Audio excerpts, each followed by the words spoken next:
A graça e a paz do nosso Senhor e Salvador Jesus Cristo, meus queridos e amados irmãos, tudo bem com vocês? Espero que estejam aqui, nós estamos tudo bem, graças a Deus, e eu fico muito feliz de poder estar aqui contribuindo com o seu ministério. Estou aqui trazendo a 6ª lição dos jovens, que tem por título Davi, um casamento real.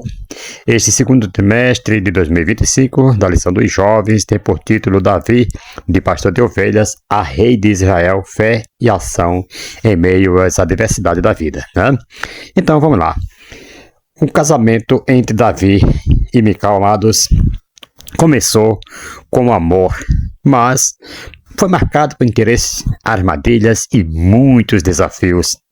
E nessa lição nós vamos entender como a humildade de Davi e o amor de Mical se destacaram em meio a um cenário complicado, cheio de tensões familiares e jogos de poder, né? Jogos de poder.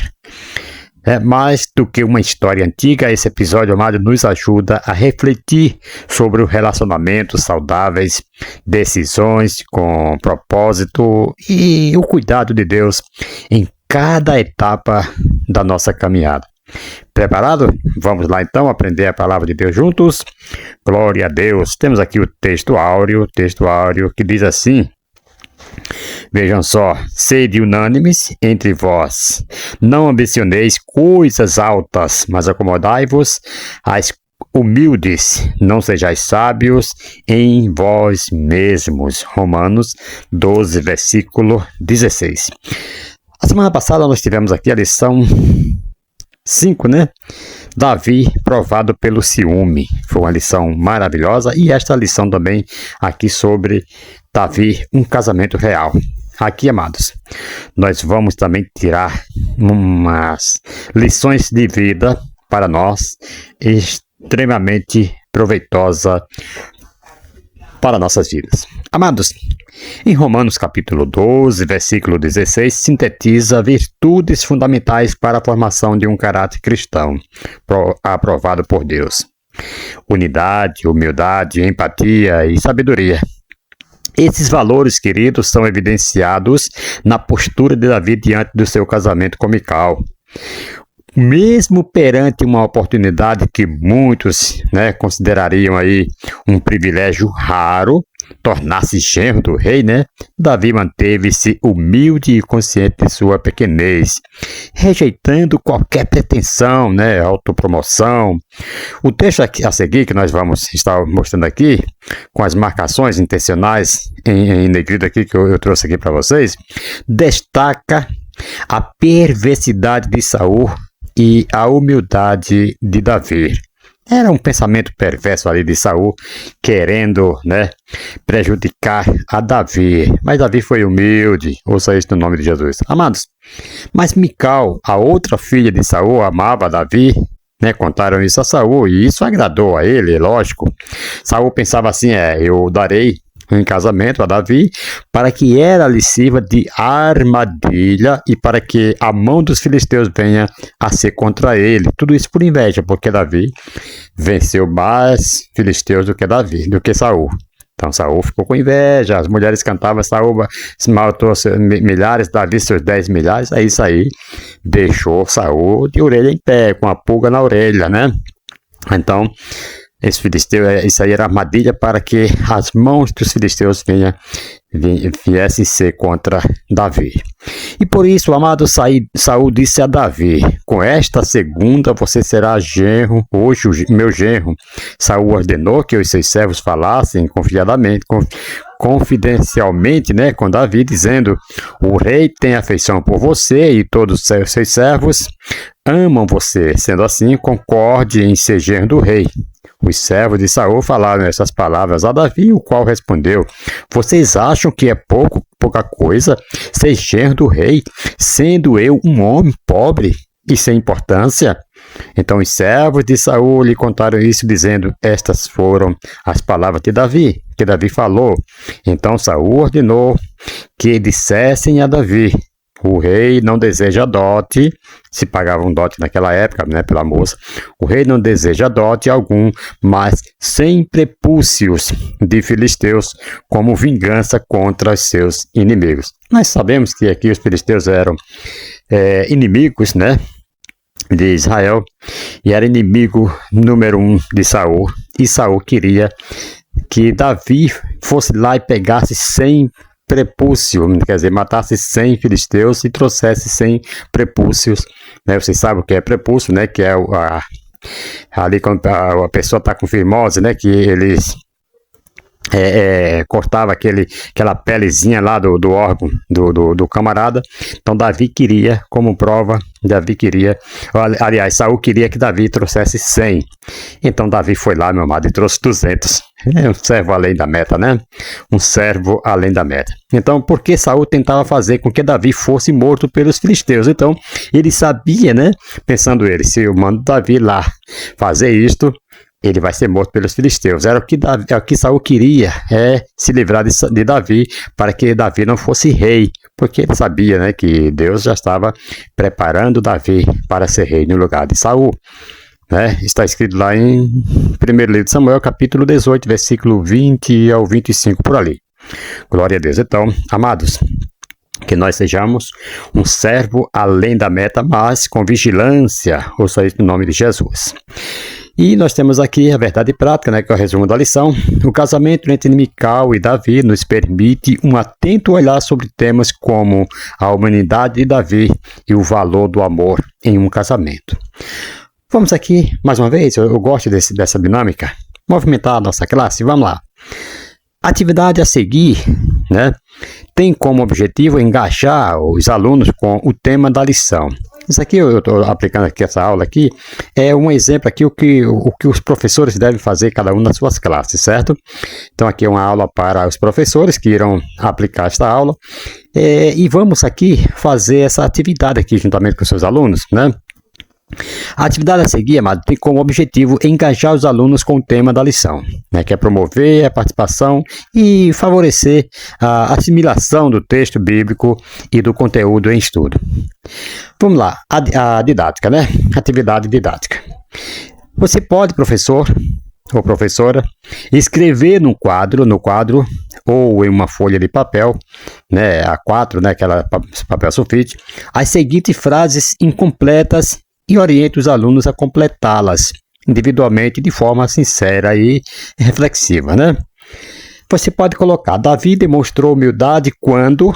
Aí os alunos vai estudar, vai ver ali, vai mostrar quando foi que Davi demonstrou humildade. Aí você vai colocar para outro: Mical revelou amor verdadeiro a U.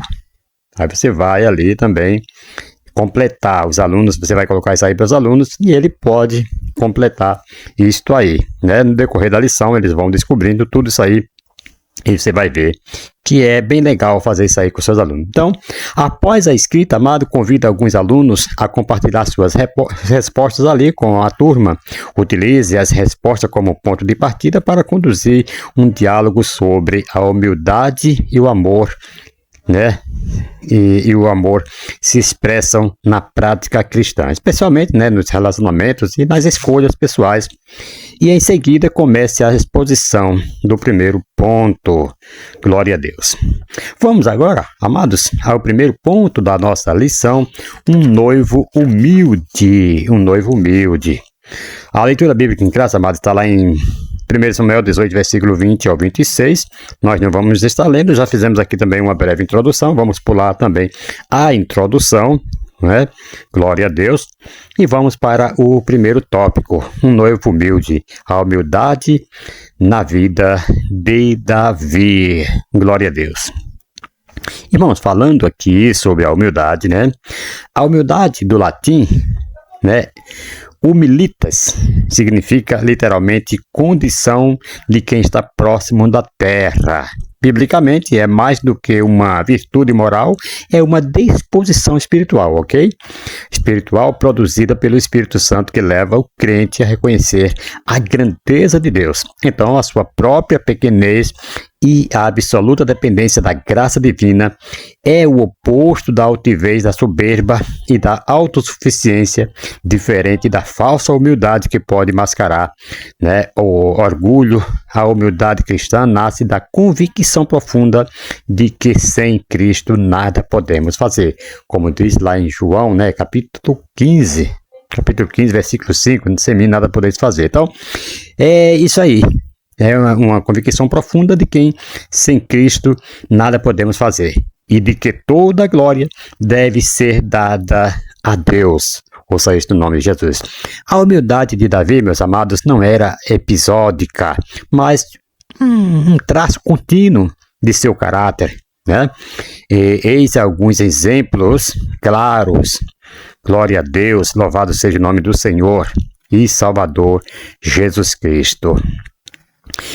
Exemplo, reconhecia a sua insignificância mesmo após sua vitória sobre Golias. Quem sou eu para ser genro do rei? Mesmo ele vencendo aquela guerra que homem algum venceram, todos borravam, né, as calças, corriam com medo quando vinha o gigante e eles saíam a milhão correndo. Os soldados valentes, soldados acostumados, né, de guerra. Davi era apenas um pastor de ovelhas, amado, mas enfrentou Golias e venceu. Mas nem assim ele se engrandeceu, ele se orgulhou, não. Ele continuou sendo humilde e se colocando no lugar de insignificância, né? Ele falou, quem sou eu para ser genro do rei? Lá em 1 Samuel, capítulo 18, versículo 18.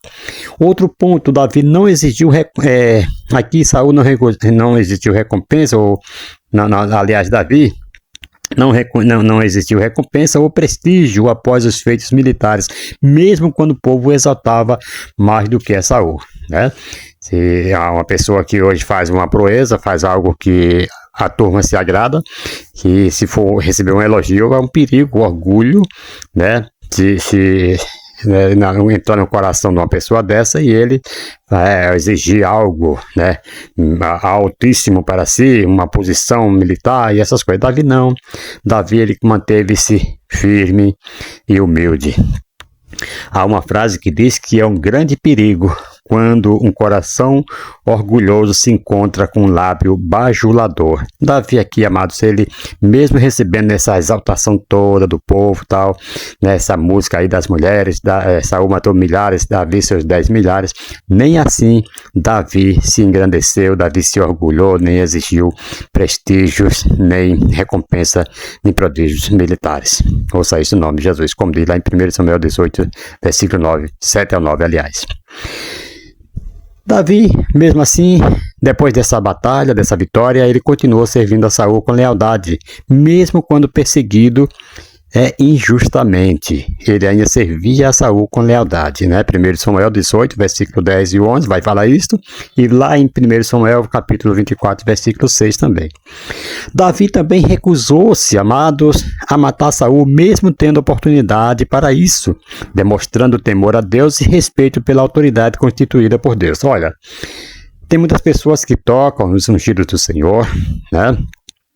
Se bem que, é lógico, eles não são intocáveis nos erros que eles praticam, né? Mas, né, assim, em termos de tirar ou matar, né, e tirar a vida, somente pertence a Deus. Então Davi se recusou de matar Saul, mesmo tendo a oportunidade, né? Como você pode ver lá em primeiro livro de Samuel, capítulo 24, versículo 4 a 7, por aí. Se não me falha a memória, é isso aí. Davi, né, aceitou os limites impostos por Deus, como quando lhe foi negado o direito de construir o templo. Primeiro livro de Crônica 17 vai falar isso. Davi honrou alianças e memórias, como ao proteger Mefibosete por causa de Jonatas. Segundo livro de Samuel 9, versículos 6 a 7. Davi confessou seus pecados com quebrantamento verdadeiro. Salmo 51. Era um homem que reconhecia seus erros, era um homem que andava sempre se arrependendo dos maus que ele praticava, e assim Deus se agrada de um coração contrito, por isso que ele falou, um coração quebrantado o Senhor não rejeita, né? Usa isso em nome de Jesus. temos aqui lições práticas a partir da humildade de Davi. Nós podemos tirar lição, amados, práticas através desta humildade desse servo de Deus. Não é preciso, querido, promover. Não é preciso se promover quando se sabe que Deus é quem exalta. Não precisa se promover. É Deus quem exalta, então tem que esperar o tempo oportuno de Deus. Não podemos jamais nos exaltar. Não. Deixa que Deus se responsabilize de fazer isso. Outro sim, lições práticas da humildade de Davi também. Reconhecer limites não é fraqueza. Ouça isso no nome de Jesus. Reconhecer limites não é fraqueza, mas é sabedoria. Sim. Outra, servir com fidelidade mesmo sendo injustiçado revela a grandeza de alma. Né? É fácil servir com fidelidade mesmo quando você é injustiçado? Não é fácil, mas é isto que nós devemos ter. Tirar essa humildade, essa lição da humildade de Davi.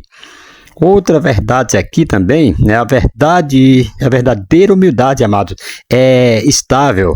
Ela resiste tanto à crítica quanto ao elogio. Esta é a verdadeira humildade. Ela é estável, ela resiste tanto a um como ao outro, certo? Então, amados, devemos tirar essas lições de vida, essas lições de humildade de Davi para nossas vidas. Ouça isso no nome do Senhor e Salvador Jesus Cristo. Glória a Deus. Vamos ao segundo subtópico do tópico 1, a humildade aos olhos do mundo. Glória a Deus. A humildade aos olhos do mundo.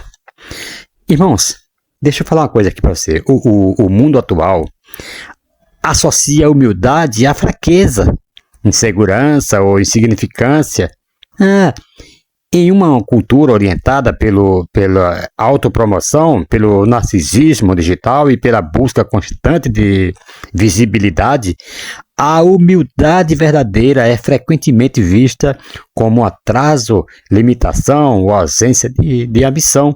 Tem pessoas, amados, que aconselham ou que levam as pessoas a acreditarem que há ambição, que se você se limita, que tudo isso é atraso de vida. Não é, queridos.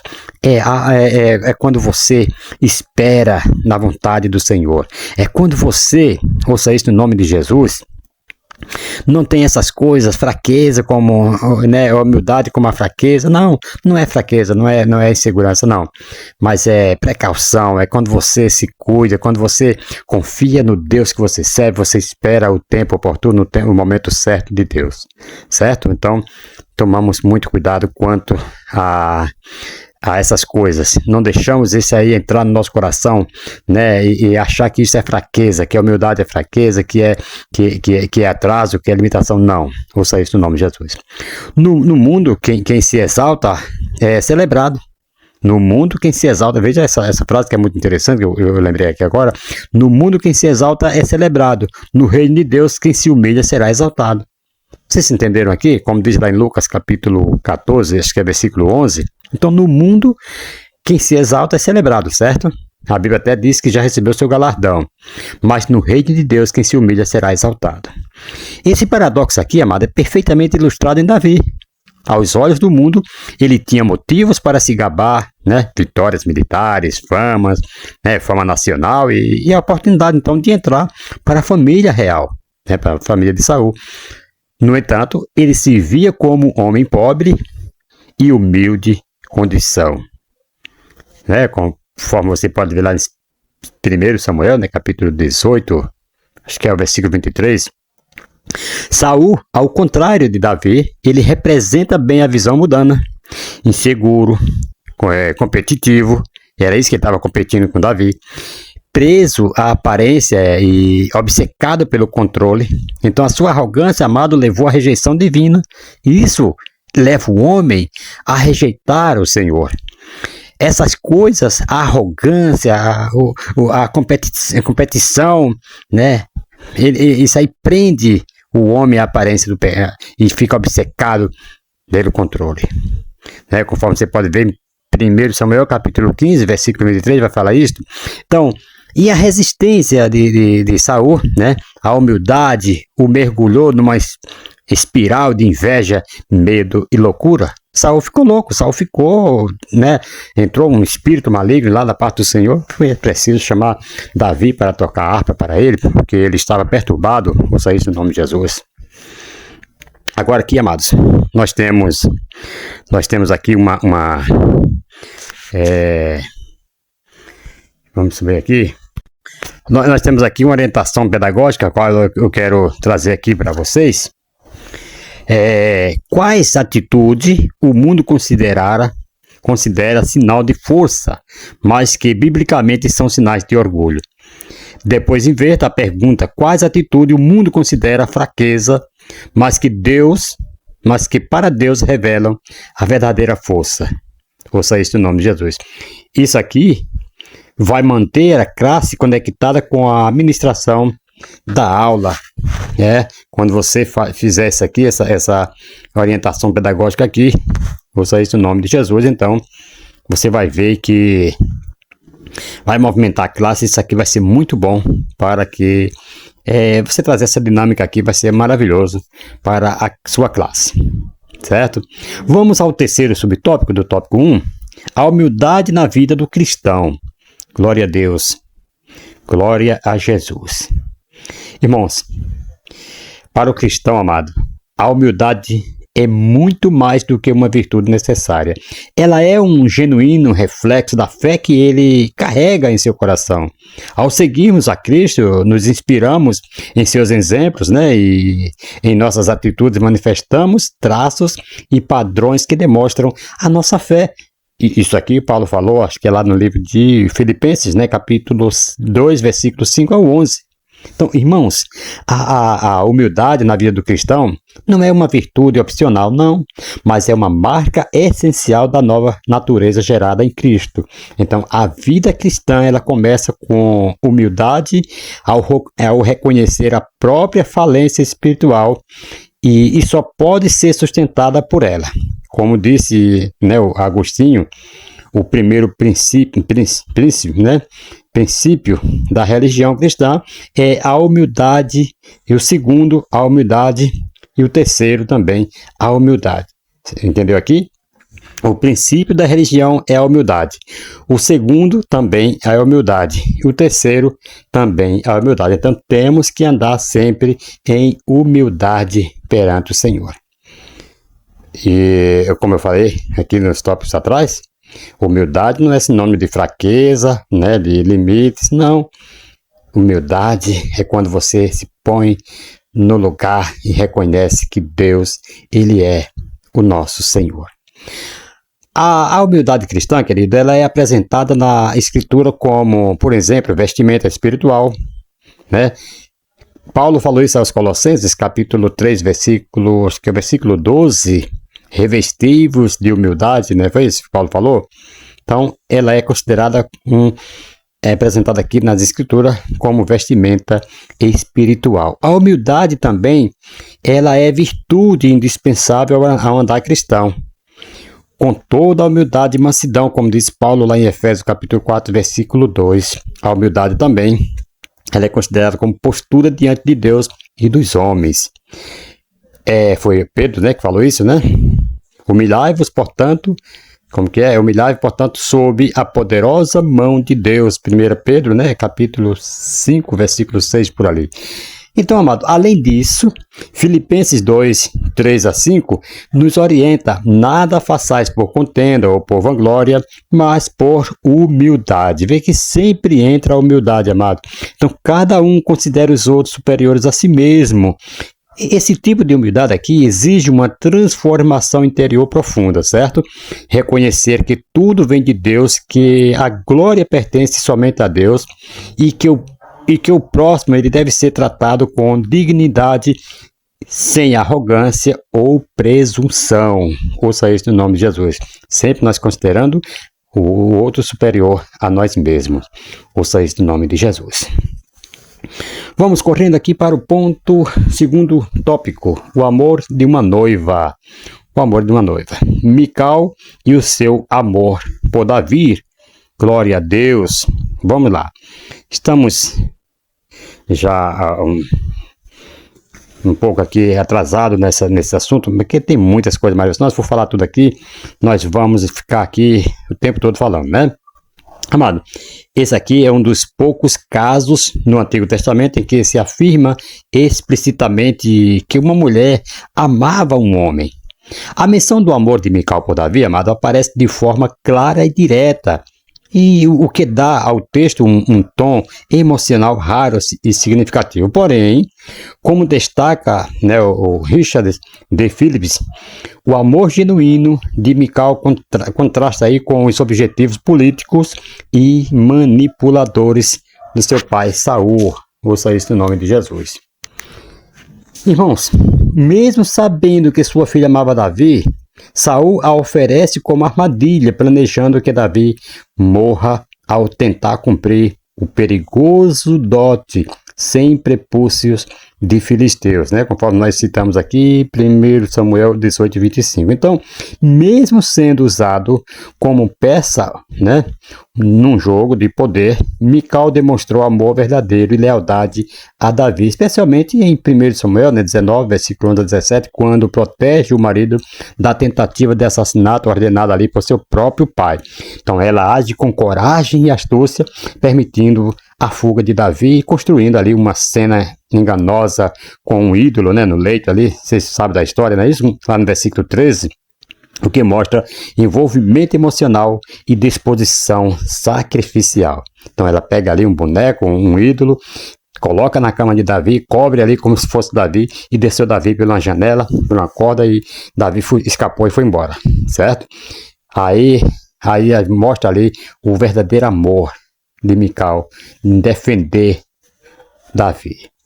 Apesar dessa demonstração inicial de amor e bravura, o relacionamento de Mical e Davi, queridos, se deterioraria ali no futuro, como evidência em 2 Samuel, capítulo 6, versículos 16 a 23, vai falar isso. Naquele episódio, Mical despreza Davi por dançar diante do Senhor, revelando ali um distanciamento entre os dois.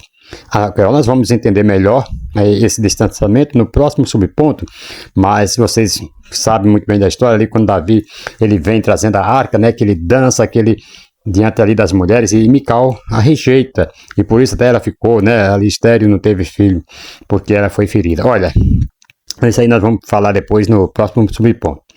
Vamos aqui para o segundo subtópico, né, subponto aqui do tópico 2. Glória a Deus, louvado seja o nome do Senhor. Uma vítima das circunstâncias. Glória a Deus. Louvado e engrandecido ao nome do Senhor para sempre. Amados, isso aqui eu estou trazendo, aqui o básico, para que vocês, professores, possam aí estar aplicando essa aula para os seus alunos de uma forma eficaz, né? Vamos ver aqui sobre a proteção que a Mical ali deu para Davi, para ele não ser assassinado por aqueles homens que foi mandado pelo seu pai. Então, após proteger Davi da tentativa de assassinato por parte de Saul, lá em 1 Samuel 19, versículo 11 a 17, Mical foi separada à força do seu marido e entregue como esposa a outro homem, que era um amigo de Davi. Então Saul, porém, tinha dado Mical, sua filha, mulher de Davi, como diz o versículo 1 Samuel 25, versículo 44, ele tinha dado a Mical, sua filha, mulher de Davi, a Paute, né? Acho que era Paute, filho de Laís, que era de Galim, né? Então essa decisão aqui revela a profundidade do coração endurecido de Saul, que usou sua filha como instrumento político, sem se importar ali com seus sentimentos ou sua aliança com Davi. A ação de Saul aqui, irmãos, ela fere princípios bíblicos, veja só. Essa ação aqui, foi por isso que Saul começou se dando mal, muito mal, porque essa ação de Saul, ela fere os princípios bíblicos da aliança conjugal e transforma Mical em vítima de um contexto de poder, manipulação e instabilidade espiritual. Irmãos, não podemos jamais quebrar princípios bíblicos, certo? Há coisas que você faz que pode não estar quebrando, mas se você fizer algo desse aqui, você está quebrando esses princípios, né, divinos, princípios bíblicos. Isso aqui é muito perigoso. Mais tarde, já no reinado de Davi, Mical é forçada a deixar Paute e retornar a Davi, como, né, lá em 2 Samuel, capítulo 3, né, versículo 13, por ali, 16. Embora legalmente correta essa decisão, revela o alto custo emocional dessa história. Então, Mical, ela foi jogada de um relacionamento ao outro, sem escolha, é claro, né, que ela não faria isso, e sem respeito por sua vontade ou dignidade. Então, essa história de Mical, amados, é um alerta sobre o perigo de relacionamentos manipulados por terceiros. Você sabe que tem muitas pessoas que ficam manipulando, arrumando o casamento para terceiros? Isso não pode. Isso deixa que Deus trabalhe, deixa que a pessoa... Então, isso aqui é um perigo, né? Relacionamento manipulado por terceiros, sejam eles pais, autoridades ou estruturas sociais. Ela não teve autonomia, né? Autonomia plena em suas decisões afetivas, sendo aí envolvida em jogos políticos, tanto por Saul quanto, em certo sentido, por Davi, que exigiu sua devolução como condição para afirmar aliança com Abner, né? Está em 2 Samuel, capítulo 3, versículo 3. Vamos aqui a algumas aplicações, né? Relacionamentos saudáveis exigem escuta, respeito e consideração mútua. Mical, ela foi silenciada, né? E usada sem que suas emoções ou escolhas fossem levadas em conta. Quando a vontade do outro é ignorada, a relação se torna injusta e insustentável. Então, amar também é dar voz, ok? Então, o amor, amado, o amor não pode ser transformado em instrumento de manipulação. Saul aqui usou Mical, né, como isca. Eu posso dizer assim, ela foi usada como isca. Paute a recebeu como uma concessão sem vínculo legítimo e Davi a reivindicou como símbolo de autoridade quando o amor reduzido a meio de controle. Então ele deixa de ser bênção e se torna a opressão, né? Então o amor verdadeiro se manifesta em cuidado e não em domínio. Você vê aqui, ficou aquela jogada política. Saul entrega para Paute, né, esse amigo de Davi. Davi agora, quando está no poder, ele quer mostrar que é ele quem manda agora e manda pegar agora ela de volta. Então foi aquele jogo político, né, tanto da parte de um como da parte do outro. Mas Deus, né, era com Davi e assim foi, né, abençoado de qualquer forma. Ó, a fé cristã, amado, ela rejeita a lógica utilitarista, né, nos relacionamentos, na contramão da cultura, que usa o outro como recurso, né, recurso emocional, social ou estratégico. O cristão é chamado a ver no próximo uma pessoa criada à imagem de Deus, com dignidade, valor e voz própria. Então, amados, o amor que glorifica a Deus não explora, não coage, não subjuga. Pelo contrário, ele serve, ouve e edifica. É normal quando você serve, né, outro, quando você escuta o outro, quando você edifica no amor de Deus a uma pessoa, isso é maravilhoso. Ouça isso no nome de Jesus. Vamos para o terceiro subtópico, desse tópico 2. Glória a Deus. É muito assunto, né, querido? Muito assunto que nós ficamos aqui correndo para dar conta, né? O poder do diálogo. O poder do diálogo. Irmãos, isso aqui é interessante, porque o diálogo tem um grande poder. Tem pessoas que não tem um diálogo. O diálogo das pessoas, muitas vezes, que é para chamar atenção, para mostrar que está bravo, para mostrar que está triste, uma coisa e outra. Mostrar que está bravo, por exemplo, bate nas coisas, quebra as coisas em casa. Para mostrar que está triste, faz carinha de choro e tudo mais. Irmãos, é melhor dialogar, né? Melhor conversar. Grande parte, queridos, dos conflitos mais destrutivos da história, sejam eles familiares, conjugais, eclesiásticos ou políticos mesmo, têm em comum a ausência de diálogo honesto, direto e oportuno. O caso de Davi e Mical, por exemplo, não foge da regra. O silêncio entre eles, ao longo dos anos, foi mais corrosivo do que qualquer discussão aberta teria sido. Certo? Então, quando você faz silêncio, isso aí é mais corrosivo do que com uma discussão aberta. Quando você dialoga, quando você conversa, Então, o silêncio, muitas vezes, é mais destrutivo, mais corrosivo do que uma discussão aberta. Uma boa orientação pedagógica para esse subponto, amados, é conversa que nunca aconteceu. Certo? Peça aos alunos aqui, por exemplo, você que é professor que vai dar aula, peça aos alunos que leiam em 2 Samuel, capítulo 6, versículo 20 ao 23, e imagine como poderia ter sido uma conversa restauradora entre Davi e Mical naquele momento. Depois convida aí voluntariamente, voluntários, para exporem suas propostas e conduzam uma reflexão sobre o papel do diálogo sincero na construção de relacionamentos duradouros. Isso é muito importante. Você vai ver que vai ser uma didática maravilhosa aí para os seus alunos. Vamos aqui ao terceiro ponto, terceiro tópico, Deus era com Davi e as armadilhas de Saul. Glória a Deus. Louvado seja o nome do Senhor. Amados, armadilha de Saul contra Davi. Ordem cronológica nós temos aqui, em 1 Samuel, capítulo 18, versículo... aliás, 1 Samuel, capítulo 18 até o capítulo 19. Lança arremessada. Ali nós podemos ver que Saul arremessa ali uma lança contra Davi, na tentativa direta de homicídio, 1 Samuel 18, versículo 10 e 11 vai falar isso. Então Saul, dominado por um espírito maligno, ele tenta matar Davi com uma lança, enquanto ele toca a harpa para aliviar sua angústia. Estava ali, Davi tocando sua harpa com o maior dos bons interesses, sem nenhum mal, sem nenhum, sem nenhuma, sem querer tomar nada de ninguém. Davi teve muita chance se ele quisesse ter matado Saul, mas ele não quis. Estava ali, tocando sua harpa para que o espírito se acalmasse ali naquele homem. Então ele lança aquela lança ali, ele arremessa ali contra Davi. Então o objetivo era matar Davi diretamente no palácio. E temos aqui, segundo ponto, o resultado. Davi escapa 2 vezes, irmãos. Davi escapa. Seria porque Davi estava com medo, era medroso? Não.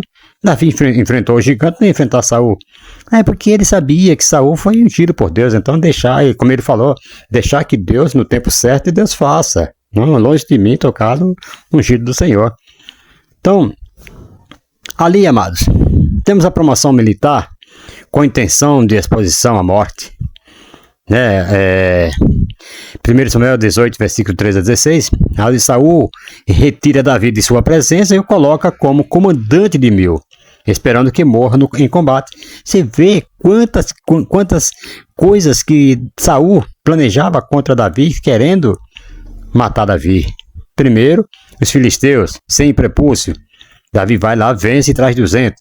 Agora, coloca Davi como comandante, com aqueles que vai na frente, que vai na frente da batalha, querendo que Davi fosse ali atingido no combate e morresse. O objetivo, expor Davi ao perigo, amados, ao perigo de batalha e à possibilidade de derrota ou morte mesmo, Segundo resultado aqui, Davi tem êxito e conquista ainda mais o respeito do povo, como comandante ali. Por isso que eu falo, quando a pessoa faz a vontade de Deus, amados, mesmo que seja alguém esteja tentando prejudicá-lo, Deus vai dando vitória. Olha José, que aconteceu, a aula aqui não é sobre José, mas olha o que aconteceu na vida de José. José, onde passava, Deus era com ele e prosperava. Assim, qualquer cristão, amados, que faz a vontade de Deus, mesmo que alguém queira prejudicá-lo, Deus vai dar vitória e Deus vai mostrar para o inimigo. Deus vai mostrar para o inimigo que Deus é Deus na vida da pessoa. Vê o rei Acabe, foi ferido na batalha, porém Deus permitiu que ele ficasse até o final da tarde, até o final do dia, ali escorado no seu carro, vendo a batalha, vendo a sua derrota. Então quem te prejudica vai ficar prejudicado, vai ficar assistindo a sua vitória. Ouça isso em nome de Jesus. Oferecimento da filha Merabe com intenção de manipulação. né? 1 Samuel 18, 17 a 19. Saul promete ali sua filha mais velha, que é por nome de Merabe, como esposa, com a condição de Davi continuar guerreando as guerras do Senhor, esperando que morra também. Qual foi o objetivo? O objetivo era usar a promessa do casamento como isca para conduzir Davi à morte em batalha. Certo? Outro resultado aqui, Davi não reclama, né? Merabe é dada a outro homem também. Aqui o uso do amor de Mical como armadilha emocional e espiritual. Primeiro livro de Samuel 18, versículo 20 e 21, Saul oferece Mical, que amava Davi, como esposa, dizendo: eu lhe darei para que lhe sirva de laço. Olha a intenção desse camarada, para que lhe sirva de laço. Qual era o objetivo dele? Era expor a morte de Mical, né? Expor o amor de Mical como fraqueza de Davi e talvez influenciá-lo espiritualmente, né? Já que Mical possuía ídolos em casa. Ouça isso no nome de Jesus, amados. Então, ele achava assim que isso aí poderia influenciar Davi espiritualmente, que Mical era um idólatra, tinha ídolo em casa. Ouça isso no nome de Jesus. Qual foi o resultado? Davi permanece fiel a Deus e o plano não prospera. Então, se alguém está tentando, ouça isso no nome de Jesus, se alguém está tentando fazer com que você enfraqueça espiritualmente, tenha um resultado positivo, permaneça fiel a Deus.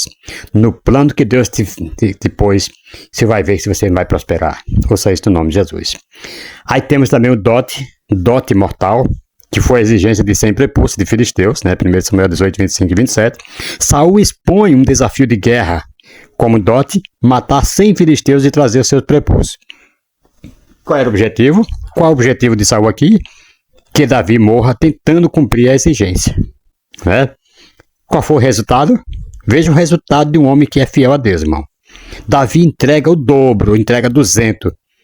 Se casa com Mical e Saul se vê ainda mais derrotado. Então, amados, o cristão que realmente tem a missão no seu coração de servir a Deus, ele é sempre vitorioso o dobro. Ouça isso no nome de Jesus. Ordem secreta de execução. Saul também planejou isso aí. Né? Lá em 1 Samuel 19, versículo 1 e 2, Saul ordena a Jonatas e aos seus servos que matem Davi. Qual era o objetivo disso aí, de Saul mandar matar Davi? Era eliminar Davi por meio da conspiração, queridos. E qual foi o resultado? Jonatas alerta Davi e intercede por ele, evitando o plano. Você vê que o tiro sai sempre pela culatra. Sempre Deus dando vitória, sempre Deus usando alguém para fortalecer Davi. Ouça isso no nome de Jesus. O próprio que Saul mandou matar Davi, foi ele próprio quem, né, o próprio filho de Saul, quem alertou a Davi e intercede por ele, evitando esse plano de seu pai. E qual foi a segunda tentativa com a lança?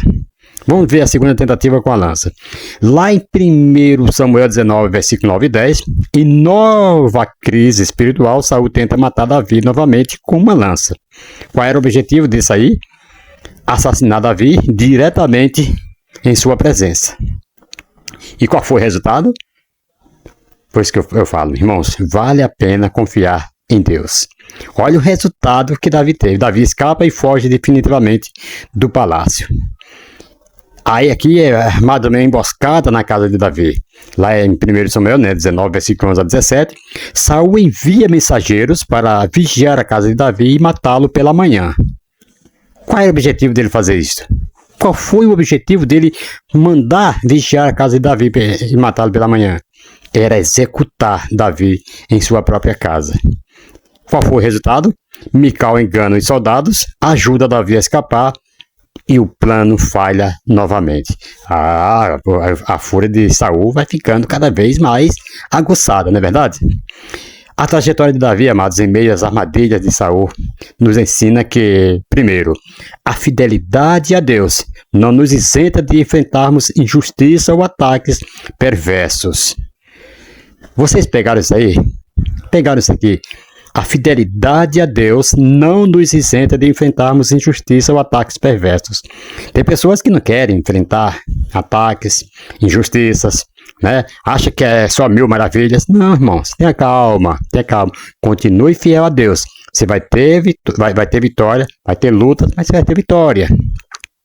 Irmãos, a presença de Deus não impede que armadilhas se formem, mas garante que elas não prevalecerão. Oh, glória a Deus! A presença de Deus, repito para você, a presença de Deus não impede que armadilhas se formem, mas garante que elas não prevalecerão. Amém? Segundo tópico, segundo subtópico do terceiro tópico. Quando Deus é conosco. Quando Deus é conosco. Amados, glória a Deus. Olha o que diz a Bíblia. Muitas são as dificuldades e as investidas do nosso inimigo com a finalidade de nos destruir, né? Tentando nos tirar do bom caminho. Porém, se Deus é conosco, nada devemos temer. Paulo falou isso também, né? Ao longo de 1 Samuel 18 e 19, né, os dois capítulos, Davi é alvo de múltiplas armadilhas.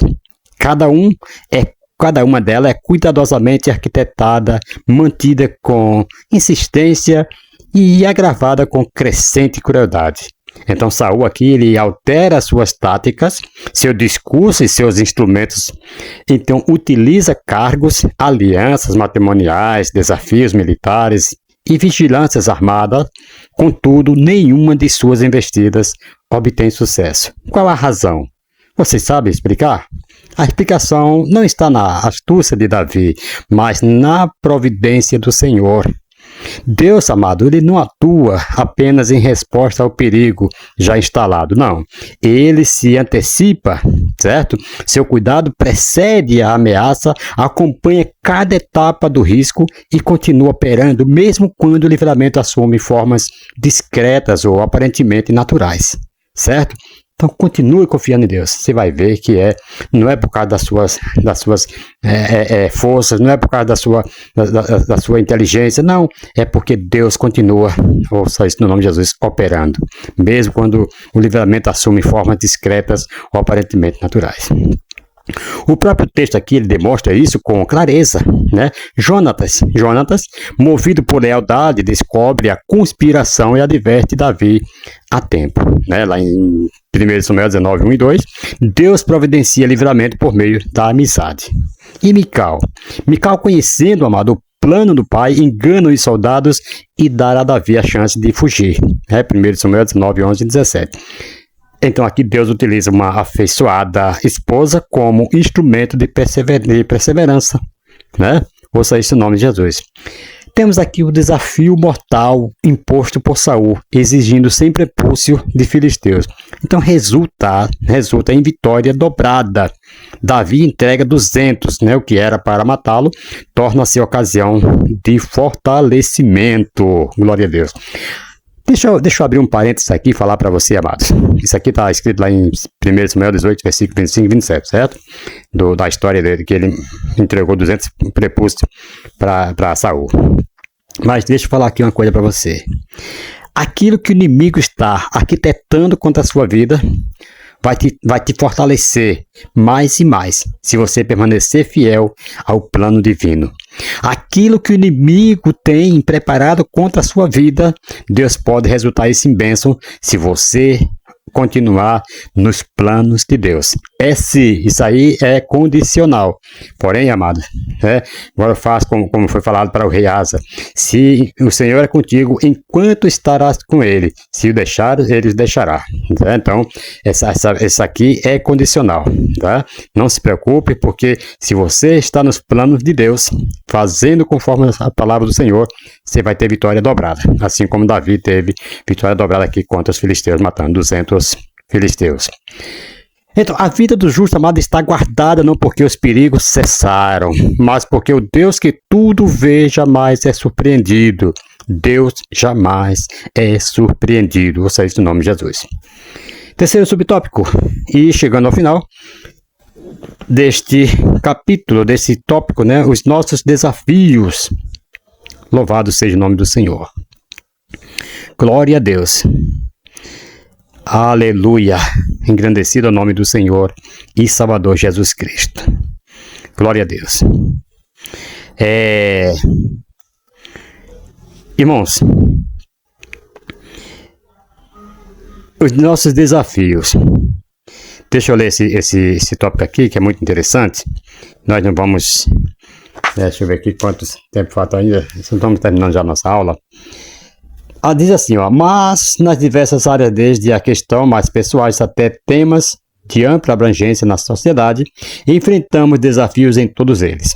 Devemos, enquanto cristãos, confiar no cuidado divino para conosco. Entre os desafios contemporâneos, destacamos aqui as questões sociopolíticas, latentes nas sociedades, os relacionamentos, sejam familiares ou em outras esferas sociais, as questões ligadas à sexualidade, os desconfortos de ordem psicológicas e psíquica, entre tantos outros. Irmãos, o caminho de Davi até o trono foi marcado por pressões, perseguições, manipulações e tentativa de assassinato. E ele não enfrentou apenas adversidades externas, mas também desafios internos profundos, como o risco de agir pela emoção, por exemplo, responder com violência ou confiar na força do próprio braço. Em tudo isso, ele manteve-se firme. Por que será? Porque sabia que ser chamado por Deus não significa ausência de provações. É isto que nós devemos entender. Ser chamado por Deus, amados, não significa ausência de provações. Ouça isso no nome de Jesus. Quanto mais o maior o chamado, mais provações vai ter nas nossas vidas. Ouça isso no nome de Jesus. Vê lá o rei Salomão, seu filho que antecedeu aí a Davi. Ele pediu uma prova, ele pediu sabedoria e teve uma prova tremenda lá de julgar aquele caso das duas mulheres que uma dormiu sobre seu filho recém-nascido e morreu. E ele julgou ali com sabedoria. Então tudo, quanto mais, mais o chamado, quanto maior o chamado, mais provações você vai ter. Desafios atuais que refletem a experiência de Davi, nós podemos ver aqui também. Desafios espirituais. Permanecer fiel quando tudo ao redor sugere atalhos mais fáceis. Davi não tomou o trono à força, mesmo quando poderia. Já foi, poderia pensar, já fui ungido rei mesmo, vou tomar a força agora, vou reinar. Não, ele esperou. Espere em Deus que a sua vitória virá. Desafios emocionais, lidar com a inveja alheia, a injustiça, a traição, sem deixar que a amargura se instale. Davi não se corrompeu por dentro. Não, amado. Ele não deixou nem a amargura se instalar no seu coração. É tão certo que quando Saul morre, Saul chora a morte de Saul. Ele chorou, irmãos. E ele não deixou aí se levar por essas coisas, com a inveja alheia, com a injustiça, nem traição. Não. Ele manteve-se, amando a Saul da mesma maneira. Desafios relacionais. Irmãos, fala a verdade. Servir com lealdade a quem o perseguia, que era Saul, e cultivar amizade sincera, por exemplo, com Jonatas, seu filho, sem perder o equilíbrio. Ouça isso no nome de Jesus. Isso é coisa linda, irmãos. Isso é coisa que a gente deve viver isso aí a vida inteira. E desafios morais, Conquistar vitórias sem permitir que o sucesso o tornasse soberbo. Davi reconhecia que tudo vinha de Deus, ele mesmo falou, Tudo é teu, tudo a ti darei. Mas ele sabe que a vitória vem do Senhor. Irmãos, esses são também os nossos desafios. São os nossos desafios diariamente. Andar em fidelidade no mundo de vaidades, manter a integridade onde há pressão por aparência, agir com prudência onde a reatividade é incentivada, tudo isto, esse é o nosso desafio do dia a dia, amados. Nós devemos andar em fidelidade a Deus, mesmo quando a situação for adversa. Nós não devemos jamais partir para outro caminho. Glória a Deus. Chegamos ao final, agora a nossa conclusão diz assim: diante dos acertos de Davi, aprendemos o valor da humildade, a preciosidade do amor no casamento, o quão importante é a presença do Senhor em nossas vidas. E a não temer os desafios, foi isso que nós aprendemos também. Não temer os desafios, pois não estamos sozinhos. Já diante dos erros, constatamos aí os lastimáveis prejuízos pela falta de diálogo. A falta de diálogo é muito destrutivo, né? De diálogo, de empatia, e do respeito pela vida das pessoas que estão à nossa volta. Importantes lições, amados, num tempo de edificação para todos nós. Irmãos, esse casamento entre Davi e Mical, ele começou com afeto, mas foi atravessado por interesses alheios, manipulações e escolhas difíceis. Davi manteve-se íntegro, mesmo quando exposto à injustiça. Mical, usada como instrumento político, acabou sufocada por decisões que ignoraram a vontade. Então, a lição aqui, ela revela como relacionamentos se fragilizam quando faltam escuta, respeito e temor de Deus. Temor a Deus. Então, aqui essa lição também mostra que a fidelidade divina não elimina os conflitos, mas sustenta o justo por dentro deles. Em um mundo de vaidade e pressa, essa narrativa nos chama à humildade, ao discernimento e à firmeza diante dos desafios que envolvem vínculos e decisões. Irmãos, que Deus abençoe a todos vocês, em nome do Senhor Jesus Cristo, vocês que ficaram até o final desta aula, e você que irá também depois assistir aí pelo canal do YouTube. Que Deus abençoe a todos. Se inscrevam, deixa aí o seu joinha, o seu comentário. Nós estaremos respondendo a todos aí, na medida do possível, em nome do Senhor Jesus. Amém? Que Deus abençoe e um forte abraço a todos vocês, em nome de Jesus.